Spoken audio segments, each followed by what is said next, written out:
Welcome to the Kate and Kate Show. Today we're looking at the 26th book of the Bible, which is Ezekiel. Now in Ezekiel he has a message from God that he shares with the people of Israel in some funny ways. He puts on a puppet show, is one of them, and he does some other weird things. So I thought, how would we communicate a message today? Well, we might use emojis. So Kate, you're going to try and guess the emoji Bible story. And I'll pop them on the screen so you can have a go at home as well. Right, you ready? Yeah. Number 1. Noah's Ark. Correct. I like it, like the rainbow. Yeah. Right, number 2. Jonah and the whale. Or the big fish. Correct. Well corrected. Okay, number 3. Is it the story of Adam and Eve? Yeah, Adam and Eve eating the forbidden fruit.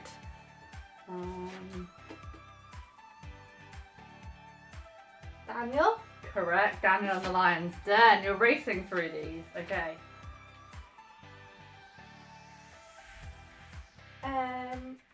Is it Joshua? Yeah, Joshua and the walls of Jericho. I'm impressed.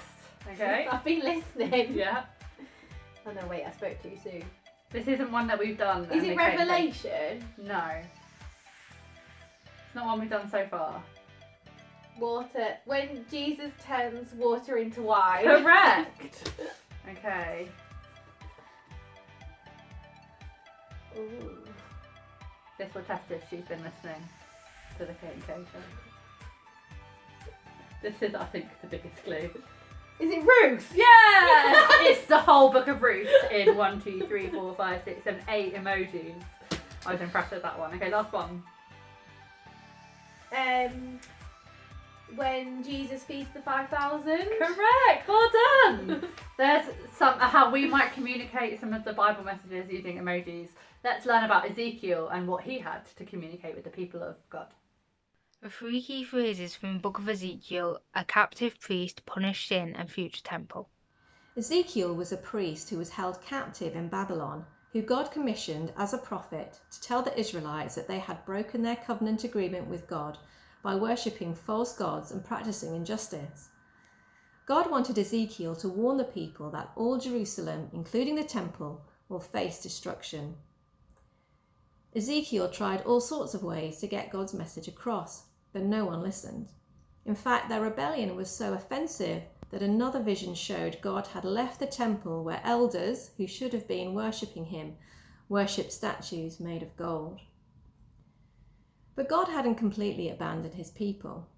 Rather, he promised that a small number of Israel would return to their land. He'll transform them by removing their hearts of stone and giving them a new, soft heart of flesh, so that they can love and follow the one true God after all. A key Bible verse is Ezekiel chapter 43 verse 10. Son of man, describe the temple to the people of Israel, that they may be ashamed of their sins. Let them consider its perfection. This is a small glimmer of hope, just as Ezekiel hears that Jerusalem has fallen and the temple is indeed destroyed. It is a grim catastrophe for the Israelites and raised the question of whether God was going to keep his promise of a future beyond the exile. But the answer is yes. God promised Ezekiel that he would raise up a new future king who would be the kind of leader that Israel needed. The new king will lead God's people being transformed with new hearts so that they can love and obey God. This shows how God is determined to finally defeat human evil that has ruined his world and will pave the way for a new creation.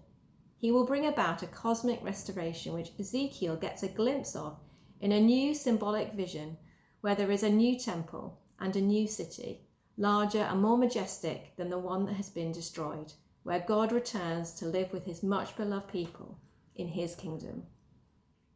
What's the 26th book of the Bible? Genesis. Exodus, Leviticus. Numbers, Deuteronomy. Joshua, Judges. Ruth, 1 Samuel. 2 Samuel, 1 Kings. 2 Kings, 1 Chronicles. 2 Chronicles, Ezra. Nehemiah, Esther. Job, Psalms. Proverbs, Ecclesiastes.